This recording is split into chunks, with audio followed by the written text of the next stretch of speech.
And are you grading these in any way? Well, we grade it, but it's more tenets than the way we give the points.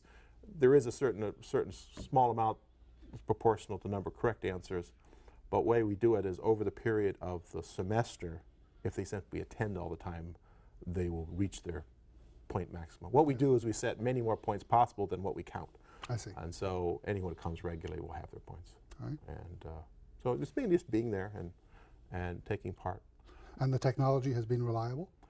The technology is reliable for the most part. I mean, things do break down, batteries run out, just the kind of normal thing that you have. But pretty much it's working. Okay. And so I'd say the most limiting thing is the room, of course. And Javits 100 is not a bad room. It's a pretty good room. It's as lecture halls go. It has a lot of aisles. That's good. But obviously, if we could have things where students could really get into groups better, and there'd be more aisle access, that type of thing, we could do a better job in this format. So, what were your biggest challenges in making this change?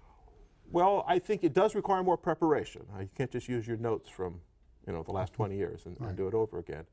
And you have to carefully construct your questions. And we make mistakes. We realize that you think you have a great question and it goes flat. And so you make improvements. When there's 2 lectures a day, you'll find yourself changing the morning lecture slightly for the afternoon because something in the morning didn't work. And so we try to keep track of what works and what does not. So of course next semester we can do a better job. So it certainly takes more lecture preparation time. Although anything new that's true. I mean, the second time through doesn't take as much new preparation as the first time. Do you think the students are better prepared coming to class with the expectation that they're going to have to discuss tough problems? I think there's a little bit of that. I mean, we've got so many parts of this course, it's a little bit hard to say exactly. But where I think the preparation shows up is the second lecture on a given chapter, they're better prepared. I'm not sure if the first lecture on a given topic they are, but the experience of having done some problems the first time really helps by the second lecture. You can see that they've done something. Because one of the problems in the old times is that, particularly when it's not exam time, the students did essentially nothing outside the classroom. And now they're doing at least this little bit. And they know how to work a problem. And this is one of the problems when you rely purely on homework. They don't know how to get started.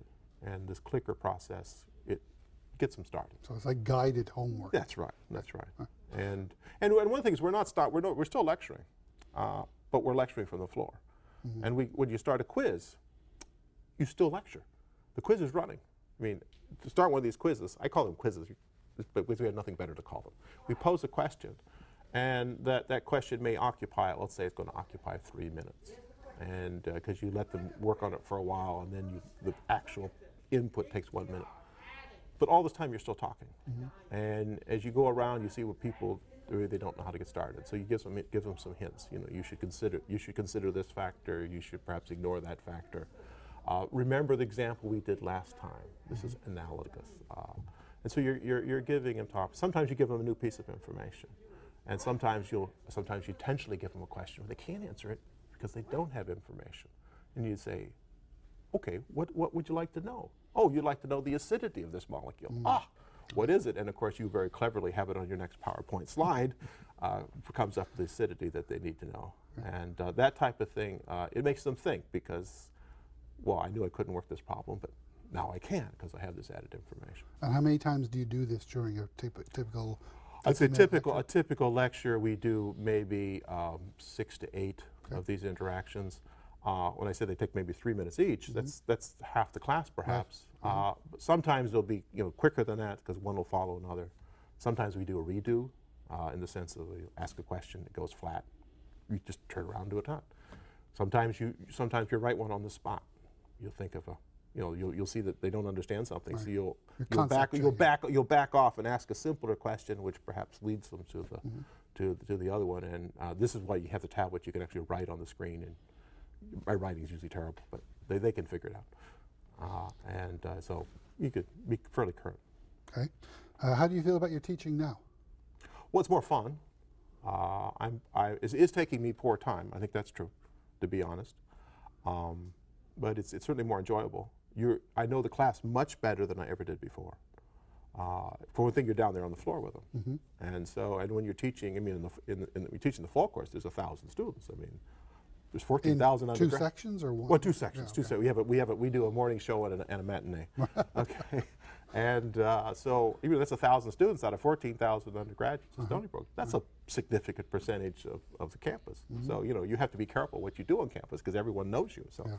So it's kind of fun though, because you tend to recognize the students more because you've been down there on the floor with them, and and there's certain students which of course are much more interactive than others in terms of feedback, but it breaks that ice. One of the things we've found, a byproduct of this is the students participate much more now in like we have an office hour room, what we call the Chemistry Learning Center. The students are much more likely to go to that than they ever were before. Oh. They're used to asking questions. They're used to asking questions. Yeah. This working together in the lecture, they often kind of form study groups out of that interaction. And you'll see the same groups who sit together in lectures showing up at office hours together and that type of thing. Okay. So what's next? Well, what's next? Of course, we're looking forward to better technology. We're looking forward to someday a better room. Okay, can't build rooms overnight.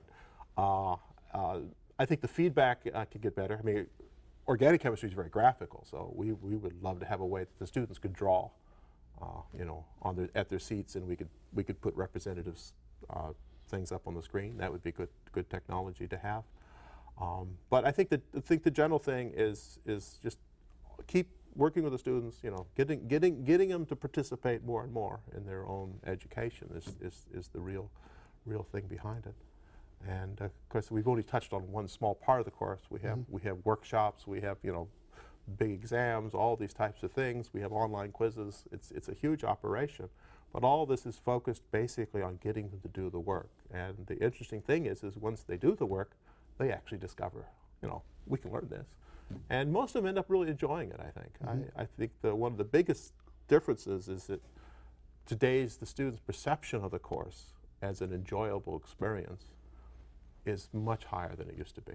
I mean, organic chemistry. I certainly wish my organic chemistry class had been run this way. Well, organic chemistry traditionally has a terrible reputation as that one horrible course you have to make it through. Yeah. And that's not true anymore. Okay. And one thing we find is we recruit many of our top students each year to come back as undergraduate teaching assistants the next year. And we have to turn them away. I mean, we have more want to do it than we can handle because they had so much fun they want to come back and do it again. So now I have a question for our audience. Do you know what a learning architect is? The answer in a moment.